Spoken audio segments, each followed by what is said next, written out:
Payyankode junction Adipparanda റോഡിൽ Shri finance എന്ന പേരിൽ ഗോൾഡ് ലോൺ സ്ഥാപനം തുറന്നു പ്രവർത്തനം ആരംഭിച്ചു. കുറഞ്ഞ പലിശയിൽ കൂടുതൽ പണം ഉറപ്പുവരുത്തിക്കൊണ്ടാണ് സ്ഥാപനത്തിന് തുടക്കം കുറിച്ചത്.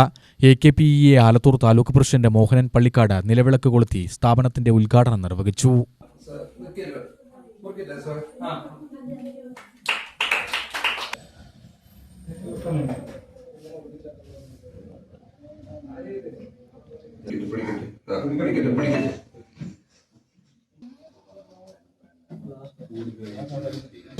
കടമ്പിടിയിൽ നിന്ന് അശോകൻ ഇവിടെ ഈ ഒരു ചെറിയ ഗ്രാമത്തിൽ വന്ന് ഫൈനാൻസ് തുടങ്ങാൻ കാരണം ഇവിടെ പരിസരവാസികളും ജനങ്ങളുടെ വീട്ടിലാണ്. അതുകൊണ്ടാണ് അശോകൻ ഇവിടെ വന്നിട്ട് ഫൈനാൻസ് തുടങ്ങാൻ കാരണം. ഇപ്പൊ നിങ്ങൾക്ക് ബാങ്കിൽ പോയി കഴിഞ്ഞാൽ സമയം ഒരുപാട് നഷ്ടം, അതുപോലെ തന്നെ 30-32 ഗ്രാം പണയം വെച്ചാൽ 2-3 ഗ്രാം കുറച്ചിട്ടാണ് ഒരു വില കാണുള്ളൂ, പണയത്തിന് കാണുള്ളൂ. ഇവിടെ നിങ്ങൾക്ക് കാണുന്നതിന് മാക്സിമം പണവും തരും. അതുകൊണ്ട് ചുരുങ്ങിയ പലിശ വിടും. അമിതമായി പലിശ അശോകൻ എടുക്കുക. അശോകൻ ഇപ്പോ ലൈസൻസ് കൊടുക്കില്ലെങ്കിൽ ഇതിന് മുന്നും പല നറുക്കുകളും കുറികളും നടത്തിയിട്ട് പരിചയമുള്ളതാണ്. ചെറിയ പലിശ അവനൊരു ദൈവവിശ്വാസികളോട് ചെറിയ പലിശയ്ക്ക് കൊടുക്കാന്നാണ് അശോകൻ പറഞ്ഞത്. അതായത് എന്തായാലും ഈ നാട്ടുകാർക്ക് അതൊരു ഉപകാരമായിരിക്കും. ശ്രീ ഫിനാൻസ് ഉടമ അശോകൻ കടമ്പിടി അധ്യക്ഷനായി.